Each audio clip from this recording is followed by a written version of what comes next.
வணக்கம். ஜவை இஜட் from Javadhupatti Pudur. Power writer அப்படிங்கிற யூடியூப் சேனல் மூலமாக உங்களை மீண்டும் சந்தித்து ரொம்ப மற்ற மகிழ்ச்சி. அத்தோட எங்கள் சேனலை சப்ஸ்கிரைப் பண்ணுங்கள், பெல் பட்டன் அழுத்த மறந்துடாதீங்க. அத்தோட எல்லாத்துக்கும் ஷேர் பண்ணுங்க.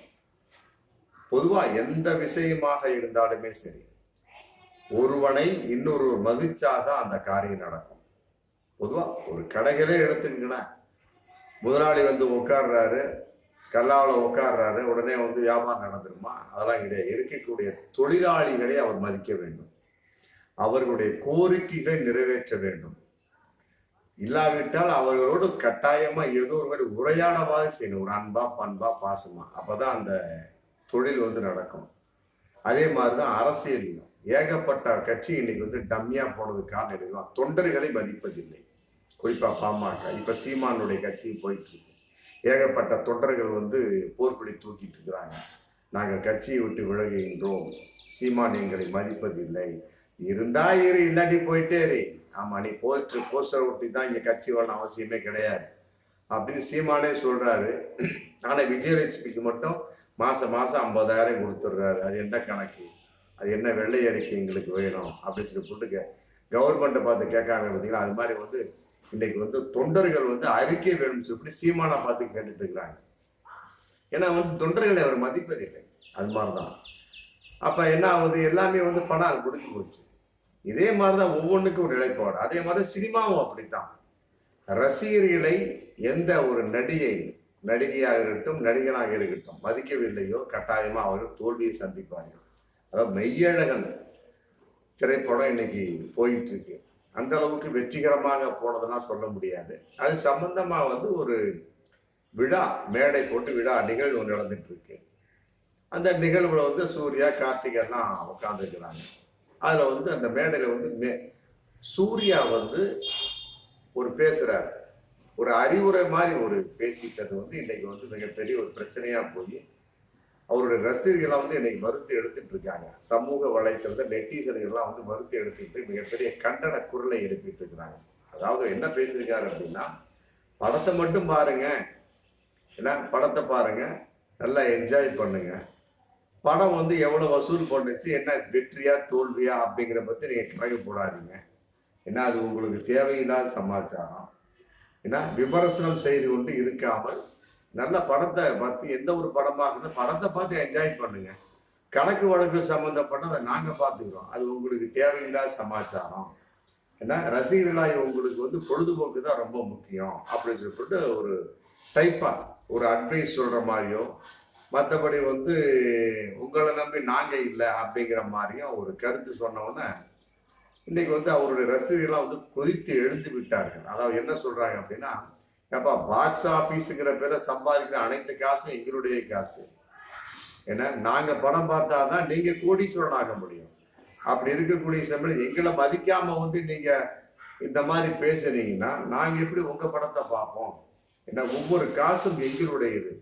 ஏன்னா அது பேசக்கூடாது, கேட்கக்கூடாதுன்னு அப்புறம் என்ன நியாயம் சொல்லி போட்டு இன்னைக்கு வந்து ரசிகர்கள், விமர்சகர்கள் வந்து இன்னைக்கு விமர்சிச்சுட்டு இருக்காங்க. இது உண்மையில ஏற்றுக்கொள்ள முடியாத ஒரு விஷயம் தான். அரசியல் கட்சி முதல்ல சொன்ன மாதிரி அரசியல் கட்சி ஆகட்டும், மற்றபடி வந்து சினிமா ஆகட்டும், எதாகட்டும், ஒரு வியாபார நிறுவனம் ஆகட்டும், அவர்கள் கீழே யார் யாரெல்லாம் வேலை செய்கிறார்களோ, யார் யாரெல்லாம் ஆதாரமானவர்களோ அவர்களை வந்து நாம் தூக்கி நிறுத்த வேண்டும். அப்பதான் வந்து அந்த நிறுவனம் வளரும், அந்த கட்சியும் வளரும், அதே நேரத்தில் அந்த நடிகர்கள் வளருவார்கள். அதே மாதிரி இன்னொரு சம்பவம், அந்த நடிகை பிரியங்கா மோகன் அப்படின்னு ஒரு நடிகை. அந்த நடிகை வந்து கன்னடத்துல வந்து ரொம்ப பிரபலியமான நடிகை. அதுல ஆரம்பிச்சவங்க அதுல நடிச்சிருக்கிறாங்க. மற்றபடி தமிழ்லயும் வந்து ஏகப்பட்ட படம் நடிச்சிருக்காங்க. டாக்டர், டான், இந்த மாதிரி படங்கள் நடிச்சிருக்கிறாங்க. இப்ப நடிச்சிட்டு இருக்கிறது எதற்கும் துணிந்தவன், மற்றபடி கேப்டன் மில்லர் அப்படிங்கிற படத்திலையும் சிறப்பா நடிச்சிட்டு இருக்கிறாங்க.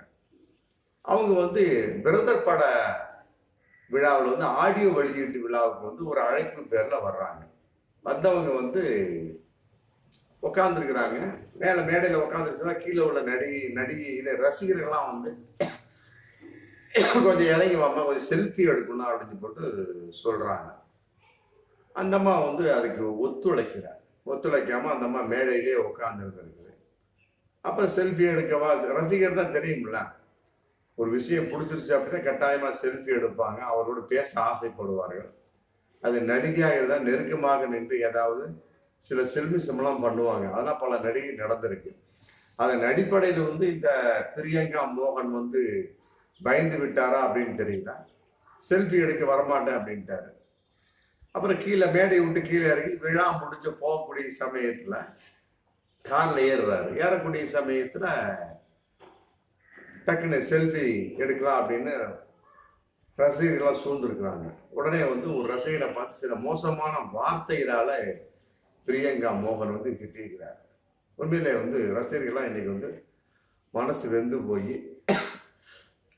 எங்களால வந்து நீங்க மிகப்பெரிய ஆளா மாறுறீங்க, எங்களையே திட்டுறீங்கன்னா நாங்க எப்படி உங்களை தூக்கி நிறுத்த முடியும் என்ன அப்படின்னு சொல்லிட்டு இன்னைக்கு அவருடைய ரசிகர்கள் மற்றபடி சமூக வலைத்தளங்கள்ல நெட்டிசன்லாம் இது வறுத்து எடுத்துட்டு இருக்காங்க. அத பிரியங்கா மோகன் ஒரு நடிகையாக இருக்கட்டும், ஒரு நடிகனாக இருக்கட்டும், முதல்ல சொன்னது ஒரு நடிகர் சூர்யா, அவெல்லாம் பழைய ஆள். இன்னைக்கு வந்து இவராவது ஒரு தவறு செய்யறாரு அப்படின்னா அது ஒரு விஷயம் இருக்கு. பிரியங்கா மோகன் அவர் வந்து ரசிகர்களை மதிக்க வேண்டும் அப்படின்னு யாருமே சொல்லி கொடுக்கலையா அப்படிங்கிறது தெரியல. மற்றபடி வந்து அவருடைய ஒரு நிலைப்பாடு வந்து ரசிகர்களை மதிக்காமல் போனதுனால அவர் வெளியே வந்த ஒரு படங்களை வந்து மக்கள் எவ்வாறு பார்ப்பார்கள் அப்படிங்கிற ஒரு கேள்வி இதுல வந்து இருக்கு. அதனால வந்து யாராக இருந்தாலும் நடிகனாகட்டும் நடிகையாகட்டும் ரசிகர்களை மதிக்க வேண்டும். அப்பதான் வந்து அந்த படம் வந்து ரொம்ப வெற்றி அடையும். அதே மாதிரி இன்னொரு விஷயம், 1989 அங்க போயிருங்க. நடிகை கனகா எல்லோருக்கும் தெரிந்த ஒரு முகம், அற்புதமான ஒரு நடிகை. அதாவது வந்து அந்த கரகாட்டன்காரன் படம் அப்படிங்கிறது வந்து ரொம்ப ஃபேமஸ். நம்ம ஒரு படம் வந்து ஒரு தேட்டர்ல 2-3 வருஷம் போன படம், அற்புதமான ஒரு படம். அந்த படத்தை நடிச்சாரு. அதோட சரி பின்னால ஒரு 2-3 படத்தை நடிச்சாரு. அப்புறம் 90-95க்கு மேல அவரு காணாம போயிட்டார். எங்க இருக்கிறார் அப்படின்னே தெரியவே இல்லை. கேட்டா வந்து அவங்க அப்பாவுக்கு அவருக்கு வந்து சொத்து தகராறு, அதன் அடிப்படையில வந்து மறைந்து வாழ்கின்றார் அப்படின்னு ஒரு பகிரங்கமான தகவல். சில பேர் வந்து பேட்டி எடுக்க கூட போனாங்க, சில பேர் வந்து அவரை நேரில் பார்க்கறதுக்கு போனாங்க. அதற்கு வந்து அவர் அண்ட விடாமல் இருக்கிறாரா இல்லையா, இன்னும் சொல்ல போனா இறந்து விட்டாரா அப்படிங்கிற ஒரு தகவல் கூட போயிட்டு இருந்துச்சு. அதையும் நம்பி பல பேர் வந்து அப்பா நடிகை கனகா இறந்துட்டாங்க அப்படின்னு சொன்னாங்க. அப்புறம் பிறகு இல்லை அப்படிங்கிற ஒரு தகவல் வந்தது. இப்ப வந்து ஒரு அதிர்ச்சிகரமான ஒரு விஷயம் வந்து ஒரு ஒரு ரசிகர் பார்த்திருக்கிறார் விமான நிலையத்துல.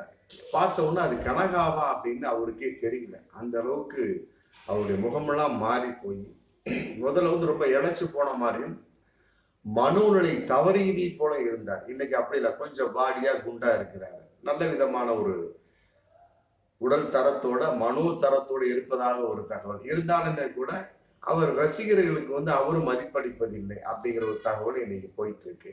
அவருடைய படமெல்லாம் வந்து ஒரு தேட்டர்ல வந்து 1 வருஷம் ஓடின படமெல்லாம் இருக்கு, கரகாட்டம் போன்ற படமெல்லாம். ஆமா, இந்த மாதிரிலாம் வந்து ஏகப்பட்ட நடிகைகள்லாம் வந்து ரசிகர்களை மதிக்காமல் இருந்து கொண்டிருக்கிறார்கள் அப்படிங்கிறது ஏற்றுக்கொள்ள முடியாத விஷயம். அதனால வந்து வரும் காலங்களில் யாராக இருந்தாலும் சரி, அது அரசியல்வாதியாகட்டும், ஒரு நடிகனாகட்டும், ஒரு தொழில் செய்யக்கூடிய ஒரு வியாபாரியாகட்டும், உங்களுக்கு கீழ் இருக்கக்கூடியவர்களை மதிக்கும் பட்சத்தில் தான் நீங்கள் உயர முடியும். மதிக்காத பட்சத்தில் கட்டாயமாக அவர்களே உங்களுக்கு குழி தோண்டி விடுவார்கள் அப்படிங்கிறத பகிரங்கமான உண்மை. பார்ப்போம் மீண்டும் அடுத்த வீடியோ. நன்றி.